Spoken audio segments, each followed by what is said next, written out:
Entertainment on BBC Wales on 1 begins with Ross King.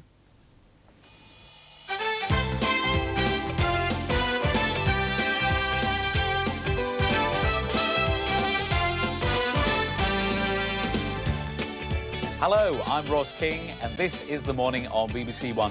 Well, the guys here, I've got it all taped, and we've got it all live for you over the next 4 hours. Coming up in just a moment, it's Kilroy. And this morning, Robert investigates the myth of beauty queens and asks who enters beauty competitions and why. In around 40 minutes, it's me again with the Mr. and Mrs. of Show Business, Shane Ritchie and his Mrs. Colin Nolan, and they'll be helping a lady from Edinburgh to play live for the King's Ransom. Thank you.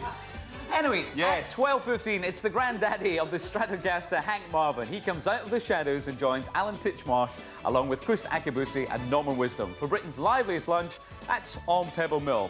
And it's good morning from Anne and Nick. What have you got lined up today? What a revolting sight. And that was just Ross. On Good Morning today, we'll be tackling the subject of in-laws. If, like every comedian in the country, you've problems with the in-laws, then you'll know it can be no laughing matter.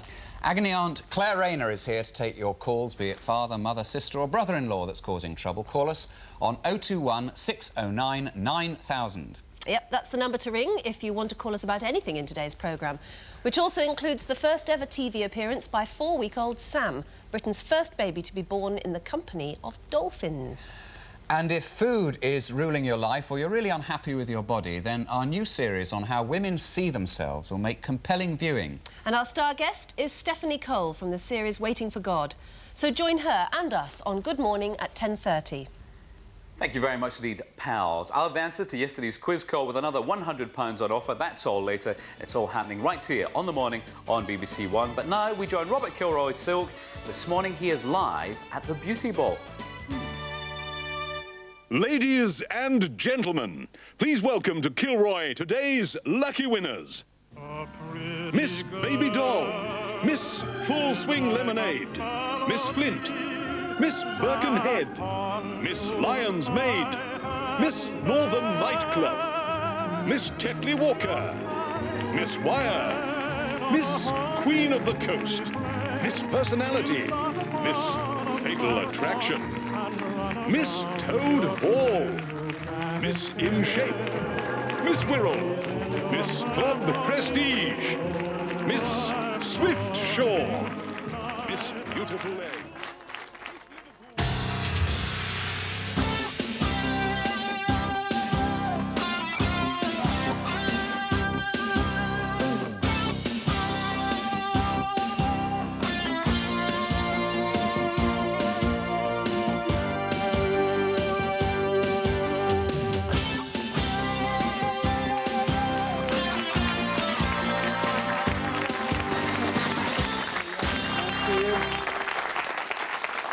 Hello and good morning. You may have noticed that all those beauty queens are one and the same person, Julie Cheeseman. In fact, she's got a total of 45 titles. 45 titles, Julie. Why'd you do it? It's something I thoroughly enjoy. I started entering competitions at the age of 4 when I did the Rosebuds. The what? The Rosebuds. What's the Rosebuds? They have sort of smaller competitions for girls up to about the age of 6. Yeah. And they have a little sash and a tiara and everything. And when I was 16, I thought I'd try my luck at the bigger competitions. And I get to travel the country. I've been to South America as well and Miss Intercontinental. And I just thoroughly enjoy it. It's a full-time job for you, isn't it? Almost. It can be, yes. I can be out 2 or 3 nights a week. Yeah. Yeah. What's the biggest prize? What's the major one? What's the most important one? Well, the most important one in this country, obviously, has got to be Miss United Kingdom. For you, I mean. What have you won? For me, there's been a few. Harriet's, Merseymore, Miss Merseyside. They were really good. How do you feel about this, then? How would any guy feel? I don't know. Tell me. Quite lucky, I would imagine. Most guys should feel. And so do I. You're proud? I'm proud of her, obviously, yeah. You're happy about everything she does? I'm happy about what she does. It's great confidence building for her. She enjoys it. We get to meet great people. We travel around the country. She wins smashing prizes. It's far more than a hobby. It's a way of life for Julie, because she's been doing it since the age of 6 or so, you know. Lisa? Do you feel like a proper woman? Yes, of course I do. I mean, I know people have their own opinions on beauty competitions. I think in this country that we need to promote beauty a lot more than we do.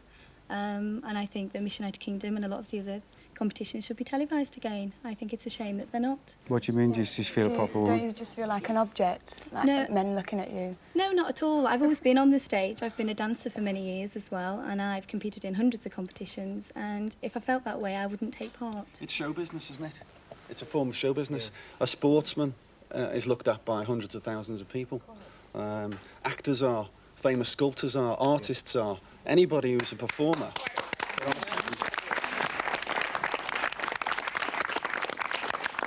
Nothing wrong with it? Yeah, I think so. I think that I was talking to a couple of ladies before, and both of us, well, we agree that you shouldn't be judged on what God already gave you. God's already given you. You know, there's all these beautiful men and women in here. What about Flodo, the runner? She was judged on what God gave her, which was excessive speed. Do we denounce her? Yeah, but she trained for that. You can't train to be beautiful. Yes, you can. No, oh, yes, you can. No, you can train to make yourself more beautiful, but you can't. You've got to have the framework to start off with, as all these ladies have done. They must have known they had the framework to start off with in order to go on and do what they've done. If you think it's just a matter of looks, Ducky, you're way behind the times. You've got to walk properly, you've got to speak properly, you're judged at the end, you're shortlisted, they want to know a bit about your grey matter. You're not just judged. Oh, I'm not disputing that it's not. I'm Can not you saying walk that and it's... talk properly, Claire? Have you got plenty of grey and grey? Did you have your grey matter judged? Well, I think so. I think it's all intact. What do you say to Jiggy? Obviously, it is about the way you look, but the whole thing as well this year was supposed to be about personality as well. So it's not. It's Miss United Kingdom. It's full circle. It's everything combined into one. I'm not disputing that you don't work hard, because I know models. I know models myself, and I know you work damned hard. I know a lot of you work very hard indeed. But I personally don't agree. I think that it's a bit outdated now. Can I just say, do you agree with the fashion shows and everything as well? Because well, fashion shows are selling something, aren't they? What are you selling? Well, you promote. Hang on, go on, Claire. That's yourself, you said. Yeah, well, you're not supposedly selling yourself, but it is a form of entertainment. You have great fun. You get so much out of it. It's brilliant. Anyway, I would like to ask you, you just reminded me, I was Miss United Kingdom 1958 and Miss Great Britain 1960. There were about 46... You just reminded me? What do you mean, just reminded you? You knew all that all the time. No, but I know. I know, but she just reminded me of something else. So let me... sorry, I interrupted you. Let me get that clear again. You were Miss United Kingdom... I was the first Miss UK in 1958. And you were Miss... Great Britain 1960. Right. Now, in both contests, there were about 46 other girls. If it was looks alone that we were judged on, how on earth did I manage to scoop the big prize twice? Because you were beautiful. I saw your pictures earlier, and you were very... Did you hear what she said? She said, Emma, it's out of date. It's all an age that's gone by now. Shouldn't have beauty queens anymore. You should, because it doesn't matter really, because sometimes you raise money and you just try and help. What are you? Pardon? What are you? Matlock Junior Queen. Matlock Junior Queen. Do you go in for beauty competitions a lot? Quite a lot. How many have you won? I don't know. You don't know? What do you mean, that many? You haven't won as many as Julie, have you? Since she started as a Rosebud, she's won about 50 trophies. What do you do with them all? Put them on display. Who wants to do it? Emma or Mum? Emma wants to do it. Oh, Mum says that. Does Emma want to do it? Yeah. Does your mum push her? No. Not at all? No. But what are you going to say, Mum? It makes me feel proud to see her as she is. And you like the fact that she's winning? Yeah, Obviously, I do. of course I you do, do and you're like proud. Do mothers push you? Is it mothers pushing their daughters, Miss Matlock? What? Carnival Queen? No, she doesn't push me at all. If I didn't want to do it anymore, she would be happy that I didn't want to do it. Why did you want to do it? When I was younger, about 9, I saw photographs in the paper of Matlock Queens before, and I used to parade around the garden dressed up, like practising, and then I went in for it when I was 10. For Matlock Princess. I didn't get it that time, but then I won when I was 11. Was it? Yeah. Why was it so important for you to get it? I don't know. Sharon, do mothers push you? Are mothers pushy and beauty queens just so that they might be to get their daughters on the stage? My mother never pushed me. She encouraged me about 14 years ago to take part in competitions, which I thoroughly enjoyed. and I'm now expecting my first child, and I've got my first Miss Pears entry form. So I too will be encouraging her to go in for competitions. You know it's going to be a girl, do you? Oh, no, I'm just crossing my fingers. But you're serious about that? You really have to Miss Pears? Why? It's such a good thing to do. I know every mother is proud of her daughter or son and want to encourage them and to look their best and to always talk about, oh, my daughter's done this, my daughter's won this, etc. And it always makes you look after yourself when you're always on stage and you know you're going to be in the public eye for most of the time. You've always got to be presentable. I myself have been entering for about 14 years. This is a picture of you we're showing now, yeah.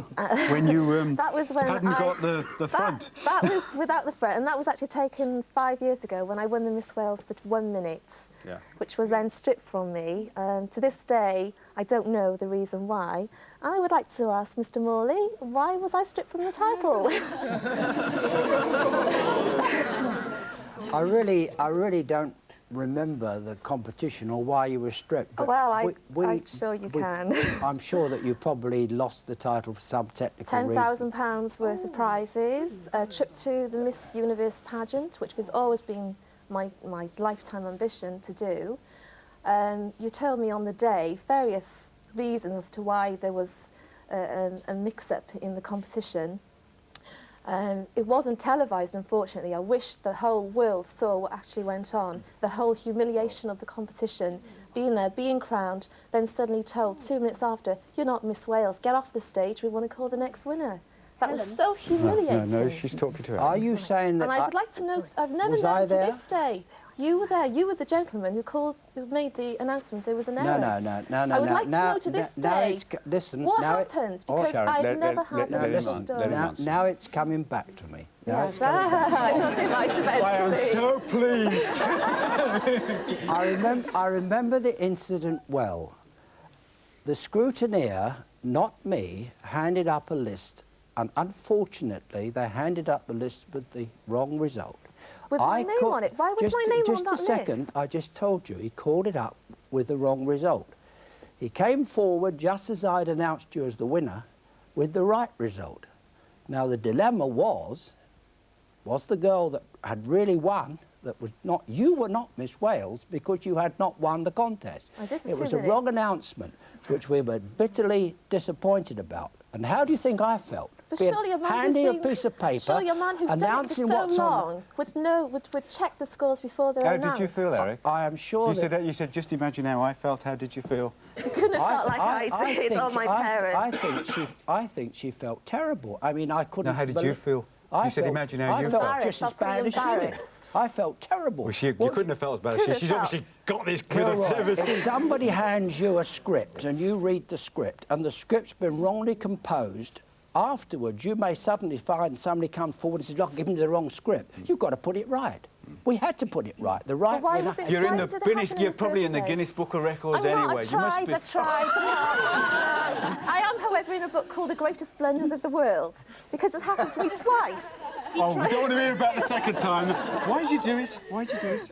Because I absolutely love it. I just thoroughly enjoy. I've been entering competitions since I was 17. My mother didn't push me into it. If anything, my mother discouraged me, saying, don't do it because you'll get hurt. I just love... What do you love? Explain. What is it that you get out of it? What does it do for you? The opportunity to put a beautiful gown on, to look good in a swimsuit, to the attention of the audience looking at you and saying, oh, she's pretty, she looks nice. Winning is just the best feeling you could have in the world. It's just sheer entertainment, isn't it? Yeah. You're providing entertainment, you're earning money for charity in a lot of cases, you're entertaining loads of people, you're showing other girls how they can make the best of themselves. It's just another part of leisure, of show business. But don't forget also, we're earning money for ourselves, aren't we? For me, it was a job. It was a damn well-paid job, which I was very appreciative of it. Was that an important part of it? And Eric, I think, actually tried to get rid of me as well, didn't you, Eric? Oh, no, he's not pick on Eric, Dad. Well, he said, I haven't seen him for 26 years. Afterwards. What? So for you, it was a job? Yes, it was, actually. I was a model, and my agent just said, well, have a go at this thing. Mrs. England talked about the attention and people looking at you. No, that to me wasn't the big turn-on. I mean, that really wasn't the attraction. It was just something that snowballed. My agent said, have a go, do it, and I just was lucky enough to win. Is there any element... It was just really another job. Any element of escapism?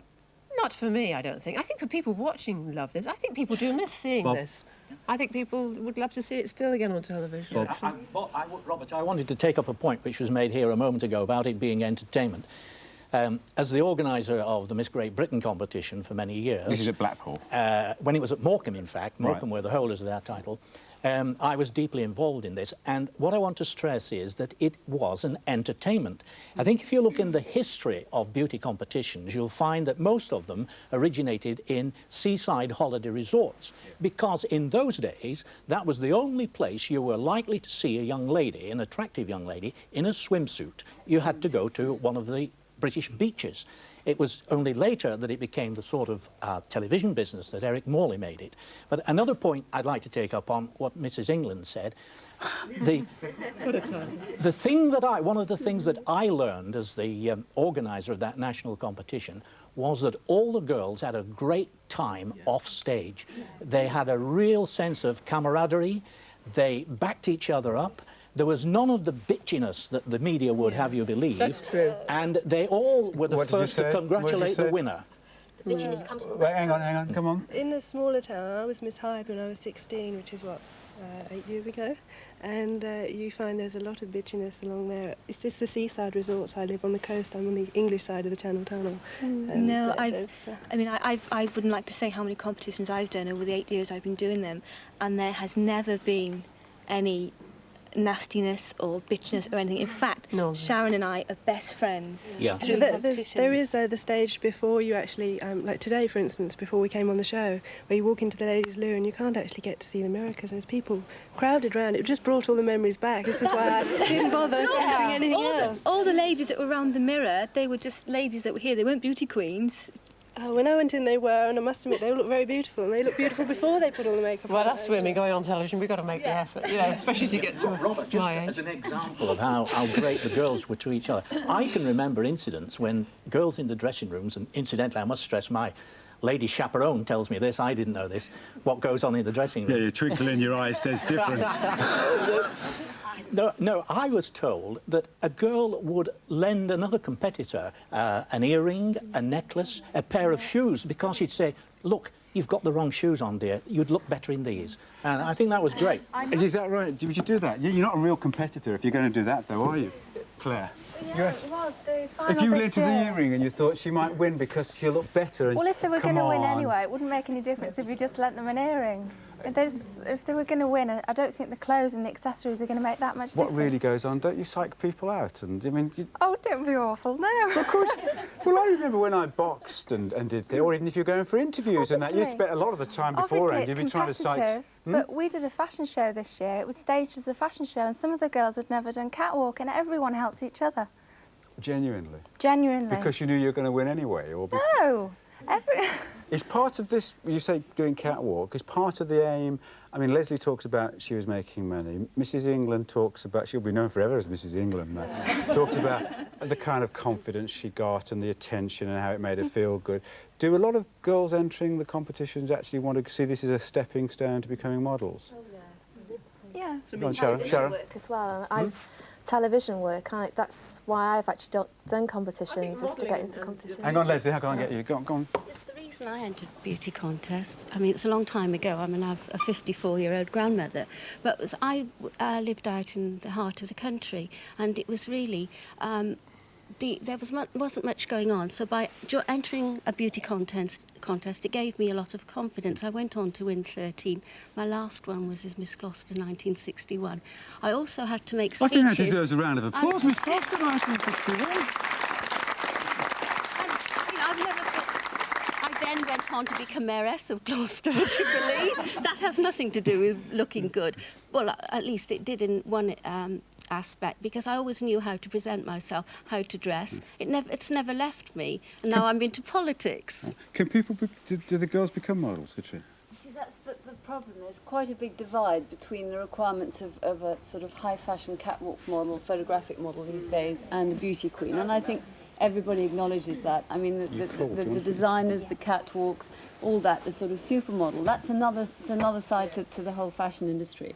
And the supermodels of today also enter contests, but they're not judged on the same basis as beauty queens, which I think that, and I think that some beauty queens are very often disappointed because they don't become the supermodels of tomorrow. They haven't got the same attributes. The personality is more important, but the looks sometimes don't quite measure up. And I would, as a model agent, would have to turn certain.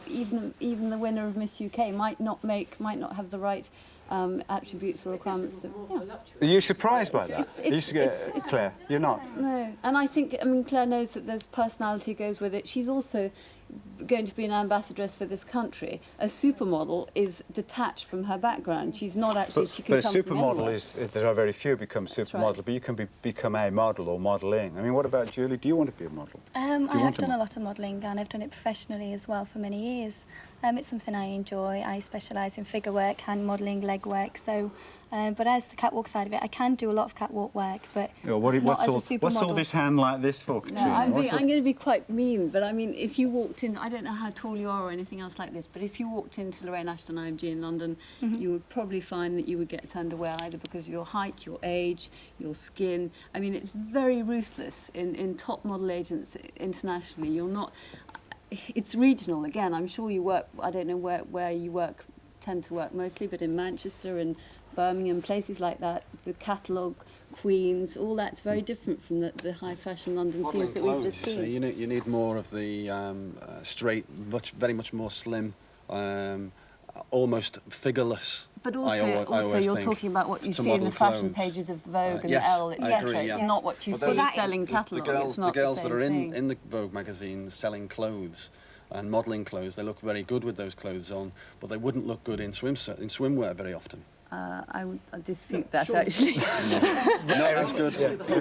Surely the whole point is that entering these competitions gives at least the girls a chance, a start. But that's what I'm saying. Each has its well, yes, it does. Of course it does. Each has its raison d'être. Yeah. If the fashion industry wouldn't exist if you didn't have the supermodels on the catwalk. Absolutely. It gives you an opportunity to see who's about. Or Miss Matlock over there there's a reason for it. Yes. You know, and it gives people an incentive. It brings people together. It does. It's it's a means to an end. You may not end up as a fashion model, but you might end up with your own morning show on TV or something. But there is a disappointment. What do you think I was, Miss Birmingham? But we haven't talked about men.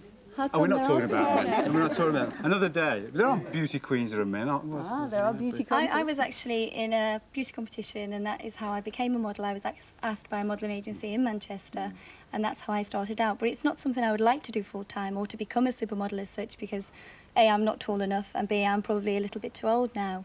But I enjoy modelling in and out of Manchester, Birmingham, and wherever else. And I've been all over the country modelling, so there's different ways. There was 2 points. The first point, this issue of beauty.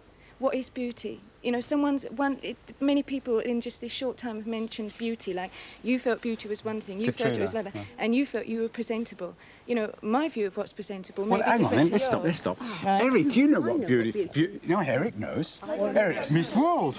Eric, what is beauty, Eric? Do you know, I've been listening to this conversation, and you're talking about small competitions where girls come through and want to become models, and that all of them normally do become models, not the type of models that you're talking about. When it comes to things like Miss World, the winners have been computer engineers, architects, doctors, lawyers. I don't remember a model ever winning. Now, the runners-up, what are you looking for? One or two of them are the best models in the world, by the way. You know, one that was 4th in Miss World, one of the world's leading models. Why wasn't she first then? Because we don't pick the girl just for her looks, we pick them for her personality. Right, why do you think they become That's what I'm asking you for, Eric. What are you looking for? This country is Give me a rundown first, before you go into this country, and we know that's in a mess. Give me the rundown, what you're looking for. We're saying Miss United Kingdom is... We are not looking for the most beautiful girl in the world. We're looking for a person of great personality, intelligence, who can travel the world like an ambassador. We had one wish world All became eyes an are on ambassador, Claire. who can help to go and visit children's homes to get money for charity. There's a beauty with a purpose. That's the thing. Does that fit you? Beauty with a purpose. That's Eric's definition. As I was saying, it's an unendable debate about beauty, which it is. It could be discussed forever because everyone's view of what beauty is different, right? So it's an unanswerable question. Secondly, the beauty that you would be looking for is an image that is sellable for that year, at that time, at that competition, or for that magazine, right? It is an image that is sellable. And the other point, which is vital, even only after these few minutes, is that entertainment has been mentioned a few times, that this is what this beauty thing is. Entertainment is an industry, and beauty, hold on, this beauty, be it in a man or a woman, it doesn't matter, but this beauty used by this system, this society that we live in, is simply a commodity, a sellable product. And that I think beauty is in the eye of the beholder, and that's what you have to understand. No girl should ever get disappointed, because as you go in front of that panel of judges, it's the judges saying, this is the most beautiful girl here as I see it. You could equally go in front of a different panel of judges and not win, but every woman is beautiful to someone. What's beautiful, Cal? I think that we have a great hang-up in this country about appearance altogether.